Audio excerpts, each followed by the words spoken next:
حافظ سخاوی رحمۃ اللہ علیہ کی اتباع علامہ زرقانی رحمۃ اللہ علیہ، علامہ اجلونی رحمۃ اللہ علیہ، علامہ ابن دبیع رحمۃ اللہ علیہ، علامہ محمد بن محمد درویشی رحمۃ اللہ علیہ، علامہ غزی رحمۃ اللہ علیہ اور علامہ قاقزی رحمۃ اللہ علیہ نے کی ہے۔ اس لیے اس روایت کو آپ صلی اللہ علیہ وسلم کے انتصاب سے بیان کرنا درست نہیں ہے۔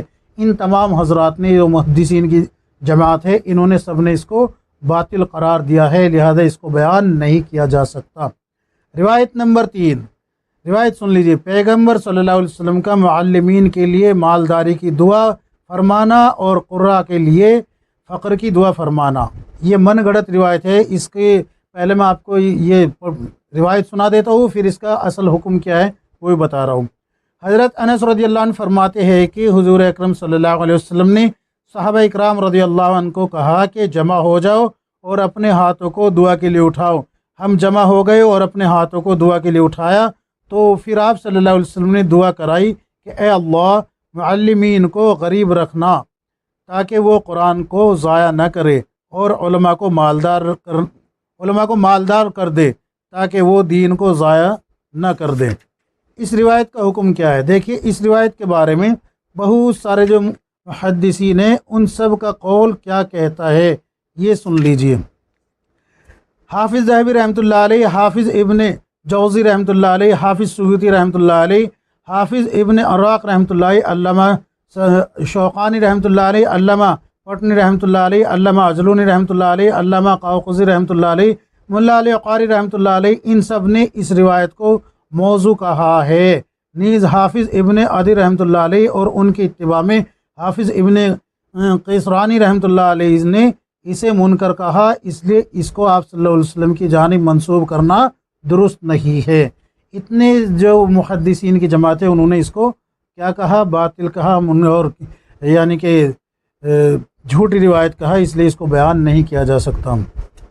روایت نمبر 4، پیغمبر صلی اللہ علیہ وسلم کا معلمین کے لیے بخشش، درازی عمر اور کمائی میں برکت کی دعا فرمانا۔ حکم سن لیجیے اس کا، یہ من گھڑت ہے۔ اب یہ روایت پڑھ کے سنا دیتا ہوں آپ کو۔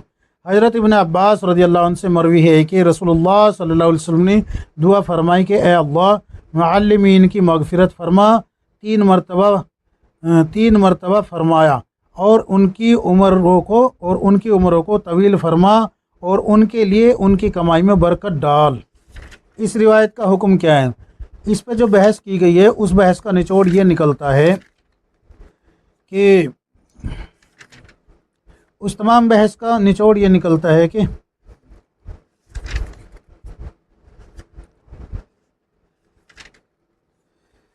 پوری تحقیق یہ ہے۔ الحاصل یہ روایت حافظ ابن جوزی رحمۃ اللہ علیہ نے، حافظ ذہبی رحمۃ اللہ علیہ، حافظ سیوطی رحمۃ اللہ علیہ، علامہ اجلونی رحمۃ اللہ علیہ، علامہ شوقانی رحمۃ اللہ علیہ، علامہ قاقزی رحمۃ اللہ علیہ، ملا علی قاری رحمۃ اللہ علیہ اور علامہ پٹنی رحمۃ اللہ علیہ کے نزدیک من گھڑت ہے، اس لیے اسے آپ صلی اللہ علیہ وسلم کے انتصاب سے بیان کرنا درست نہیں ہے۔ آج یہ سب محدثین کے نام اس لیے گنا رہا ہوں میں، کئی سارے لوگ کہتے ہیں کہ مفتی صاحب آپ جو ہے صرف حکم بتا دیتے ہیں، لیکن کس نے کہی ہے، من گھڑت کہی ہے یا کیا حکم لگا ہے، ان کا نام نہیں بتا رہے، تو آج نام بھی بتا رہا ہوں میں۔ روایت نمبر 5، جو شخص چاہے کہ وہ جہنم کی آگ سے آزاد کردہ لوگوں کو دیکھے تو وہ علم کی طلب والوں کو دیکھ لے۔ روایت کا حکم من گھڑت ہے، دھیان رکھیے میں نے کیا کہا، من گھڑت ہے۔ اب روایت سن لیجئے۔ حضرت انس رضی اللہ عنہ سے منقول ہے کہ آپ صلی اللہ علیہ وسلم نے ارشاد فرمایا کہ جو شخص یہ چاہے کہ وہ جہنم کی آگ سے آزاد کردہ لوگوں کو دیکھے تو وہ علم کی طلب والوں کو دیکھ لے۔ اس ذات کی قسم جس کے قبضے میں میری جان ہے، جو طالب علم کسی عالم کے پاس آتا جاتا ہے تو اللہ اس کے لیے ہر قدم کے بدلے 1 سال کی عبادت لکھ دیتا ہے، اور ہر قدم کے بدلے جنت میں 1 شہر بنا دیتا ہے۔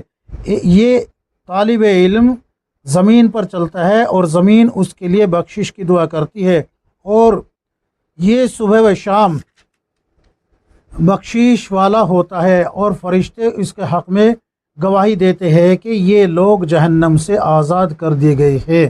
یہ روایت اسی طرح بلا سند علامہ عبدالرحمن صفوری رحمۃ اللہ علیہ نے بھی نزہۃ المجالس میں ذکر کی ہے۔ اس بارے میں بھی جو ہے اب تمام محدثین کا مفہوم سن لیجئے کہ انہوں نے کیا حکم لگایا ہے۔ روایت کا حکم سن لیجئے۔ امام سیوطی رحمۃ اللہ علیہ، حافظ ابن حجر حیتمی رحمۃ اللہ علیہ اور علامہ اجلونی رحمۃ اللہ علیہ کے نزدیک یہ روایت جھوٹ من گھڑت ہے، اس لیے اسے آپ صلی اللہ علیہ وسلم کی جانب منسوب کرنا درست نہیں ہے۔ روایت نمبر 6، جو شخص قبرستان سے گزرتے ہوئے قل هو اللہ احد 21 مرتبہ پڑھ کر مردوں کو بخش دے تو اسے مردوں کی تعداد کے بقدر اجر دیا جائے گا۔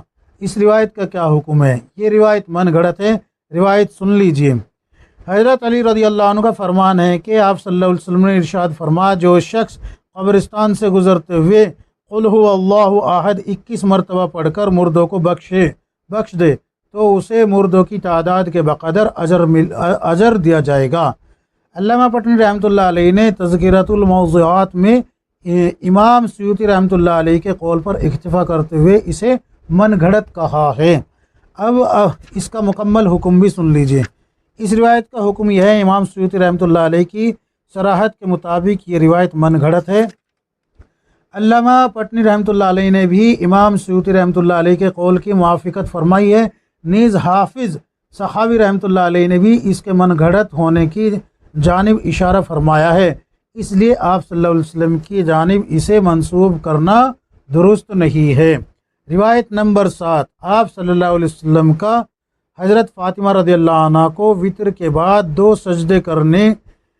سجدے کر کے سبح قدوس رب و ملائکتہ والروح پڑھنے پر بہت سے فضائل کی بشارت دینا۔ یہ روایت کیسی ہے؟ من گھڑت ہے۔ اب روایت سن لیجیے۔ روایت تھوڑی بڑی ہے لیکن پڑھ کے سنا دیتا ہوں تاکہ تھوڑی سی جو ہے نا آپ کو تسلی ہو جائے۔ نبی اکرم صلی اللہ علیہ وسلم نے حضرت فاطمہ رضی اللہ عنہ سے کہا، جو کوئی مومین مرد اور مومین عورت وطر کے بعد دو سجدے کرے اور سجدے ہی میں سبح قدوس ربی و ملائکتہ والروح 5 مرتبہ کہے، پھر اپنا سر اٹھائے اور 1 مرتبہ آیت الکرسی پڑھے، پھر وہ سجدہ کرے اور سجدے ہی میں پھر اسی دعا کو پڑھے 5 مرتبہ، تو اللہ کے نبی صلی اللہ علیہ وسلم کی طرف یہ منسوب کیا جاتا ہے کہ اللہ کے نبی صلی اللہ علیہ وسلم نے کہا کہ قسم ہے اس ذات کی جس کے قبضے میں میری یعنی محمد صلی اللہ علیہ وسلم کی جان ہے، وہ اپنی جگہ سے نہ کھڑا ہو پائے گا کہ اللہ اس کے تمام گناہ معاف فرما دیں گے اور اسے 100 حج اور 100 عمرے کا ثواب عطا فرمائیں گے اور اسے شہداء کا ثواب دیں گے اور 1000 فرشتے اللہ 1000 فرشتے بھیجے گا جو اس کے لیے نیکیاں لکھتے رہیں گے، گویا اس نے 100 غلام آزاد کیے اور اس کی دعا قبول فرمائیں گا، اور روز قیامت اہل جہنم سے 60 لوگوں کی شفاعت کرے گا، یعنی کہ وہ شخص 60 لوگوں کی شفاعت کرے گا چاہے وہ مرد ہو یا عورت، مگر شفاعت کرے گا۔ اگر مر گیا تو شہید کہلائے گا، یعنی کہ اسی رات اگر مر گیا تو شہید کہلائے گا۔ اس روایت کا کیا حکم ہے؟ روایت پہ ائمہ کا جو کلام ہوا ہے اس کا خلاصہ یہ ہے کہ آپ حضرات جان چکے ہیں کہ زیر بحث روایت کو علامہ ابراہیم حنفی رحمۃ اللہ علیہ نے صاف لفظوں میں من گھڑت اور بے اصل کہا، اور اسی پر علامہ ابن عابدین شامی رحمۃ اللہ علیہ نے اکتفا کیا ہے، چنانچہ اس روایت کو آپ صلی اللہ علیہ وسلم کے انتصاب سے بیان کرنا درست نہیں ہے۔ روایت نمبر 8، جو چیز بھی اللہ نے میرے دل میں ڈال دی وہ ابو بکر رضی اللہ عنہ کے دل میں بھی ڈال دی۔ اس روایت کا کیا حکم ہے؟ پہلے روایت سن لیجئے۔ روایت یہ ہے کہ آپ صلی اللہ علیہ وسلم نے فرمایا کہ جو بھی چیز اللہ تبارک و تعالیٰ نے میرے دل میں ڈالی وہ ابو بکر رضی اللہ عنہ کے دل میں بھی ڈال دی۔ تو اس روایت کا حکم کیا ہے؟ یہ من گھڑت روایت ہے۔ اس کا خلاصہ جو آیا ہے، یعنی کہ اس روایت کے بارے میں جو حکم آیا ہے اس کا خلاصہ یہ ہے، حافظ ابن جوزی رحمۃ اللہ علیہ، حافظ ابن قیم جوزی رحمۃ اللہ علیہ، حافظ سیوطی رحمۃ اللہ علیہ، حافظ ابن حجر حیتمی رحمۃ اللہ علیہ، ملا علی قاری رحمۃ اللہ علیہ، علامہ عجلونی رحمۃ اللہ علیہ، علامہ پٹنی رحمۃ اللہ علیہ اور علامہ شوقانی رحمۃ اللہ علیہ نے اسے من گھڑت کہا ہے، اس لیے اسے آپ صلی اللہ علیہ وسلم کے انتساب سے بیان کرنا درست نہیں ہے۔ روایت نمبر 9، درود پڑھنے پر اللہ تعالیٰ 70,000 پروں والا ایک پرندہ پیدا کرے گے جس کی تسبیح کا اجر درود پڑھنے والے کو ملے گا۔ روایت کا حکم کیا ہے؟ حکم یہ ہے کہ علامہ قاقزی رحمۃ اللہ علیہ کی تشریح کے مطابق حافظ عراقی رحمۃ اللہ علیہ نے اس کو من گھڑت ہونے کی جانب اشارہ کیا ہے۔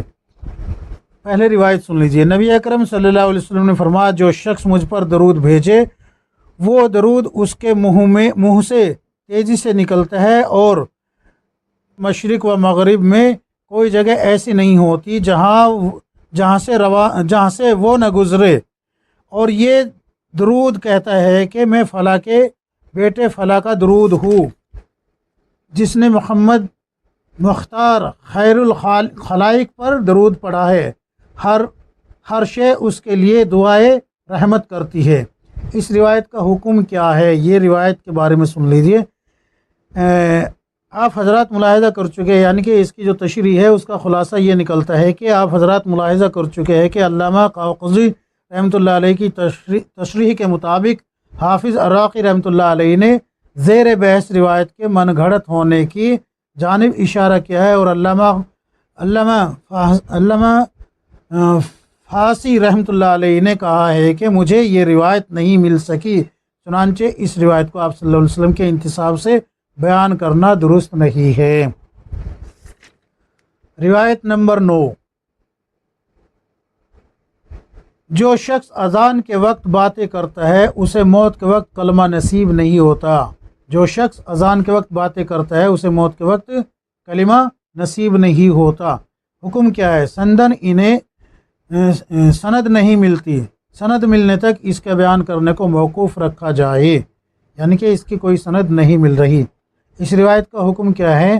آپ حضرات ملاحظہ فرما چکے ہیں، یعنی کہ اس کا خلاصہ یہ ہے، جو محدثین کی جماعت نے جو حکم لگایا ہے وہ سن لیجئے۔ آپ حضرات ملاحظہ فرما چکے ہیں کہ اس ضمنی روایت کو حافظ سغانی رحمۃ اللہ علیہ نے من گھڑت کہا، علامہ عجلونی رحمۃ اللہ علیہ نے ان کے قول پر اعتماد کیا، اور علامہ عبدالحی لکھنوی رحمۃ اللہ علیہ نے کہا ہے یہ حدیث سندن ثابت نہیں جس سے استدلال کیا جائے، چنانچہ اس روایت کو آپ صلی اللہ علیہ وسلم کے انتساب سے بیان کرنا درست نہیں ہے۔ یہ 10 روایتیں آپ حضرات کی خدمت میں پیش کی گئی ہے، جن کو جو ہے تمام روایتوں کو، جہاں تک ہے ایک آدھ کو چھوڑ کے تمام روایتوں کو من گھڑت کہا گیا ہے یا بے اصل کہا گیا ہے، تو ان روایتوں کو بیان نہ کیا جائے۔ اگر آپ کو جو ہے میرے قول پہ یا میرے پڑھنے پہ اعتماد نہیں ہے تو آپ جو ہے یہ کتاب ہے، اس کتاب کو 10 جلدوں میں ہے منگوا لیجئے اور پڑھ لیجئے، آپ کی تسلی ہو جائے گی۔ اگر خود نہیں پڑھ سکتے تو اپنے قریبی علماء سے رجوع کر لیجئے، کتابیں دے کے ان کے ہاتھ میں کہ حضرت ہمیں جو ہے ان کتابوں کے بارے میں بتائے، ان کتابوں کے جو مصنفین ہیں وہ کیسے ہیں اور وہ کس مسلک سے تعلق رکھتے ہیں، اور جن مصنفین کی کتابوں سے ان کو نقل کیا گیا ہے ان مصنفین کے بارے میں، محدثین کی جو جماعت ہے ان کے بارے میں کیا کہتی ہے شریعت، تو سب کچھ سامنے آ جائے گا آپ حضرات کے۔ آپ دیکھ لیجئے کتابیں خرید کے۔ میں ایڈورٹائز نہیں کر رہا ہوں، میں بتا رہا ہوں کہ کم از کم میری بات کا اعتماد نہیں ہوگا تو آپ اپنی آنکھوں سے یہ پردہ ہٹا لیں گے کہ بھائی جو ہے جو پردہ پڑا ہوا ہے نا کہ جو آیا بیان کر دیا، تو اس سے بچ جائیں گے۔ اللہ کے نبی صلی اللہ علیہ وسلم پہ جھوٹ بولنے سے ہم بچ جائیں گے، اس لیے میں آپ حضرات کو یہی التجا کر رہا ہوں کہ آپ جو ہے اگر اعتماد نہیں کرتے تو پھر کتاب منگا لیجیے۔ اللہ تبارک و تعالی ہم سب کو کتاب و سنت کے مطابق زندگی گزارنے کی توفیق عطا فرمائے، آمین یا رب العالمین۔